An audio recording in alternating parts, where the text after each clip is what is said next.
C'est un tournoi qui, au fil des années, a réussi à se faire un nom et surtout une place dans le calendrier de la Fédération internationale de boules. Le Challenge de Nirravera a accueilli plus de 120 joueurs venant de 16 pays, parmi eux l'Argentine, la Tunisie, la France, la Slovénie ou encore la Turquie. La principauté était bien évidemment représentée avec pas moins de 14 joueurs. La particularité de ce tournoi international réside sur le fait qu'il accueille que des jeunes. Comme les années passées, 3 catégories se sont affrontées pendant 2 jours, les moins de 15 ans, les moins de 18 et les moins de 23.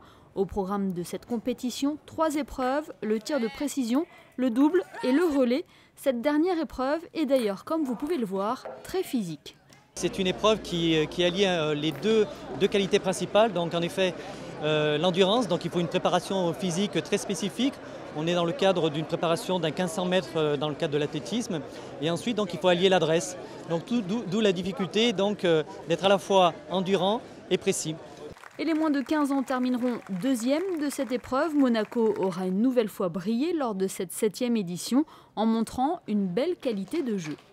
Le bilan est positif parce qu'on reste un tout petit pays et pour autant on arrive à se glisser chaque fois dans les meilleures nations et donc le résultat est très positif. Là on vient de finir deuxième dans l'épreuve reine qui est malgré tout l'épreuve sportive, donc c'est toujours un bilan très positif pour nous.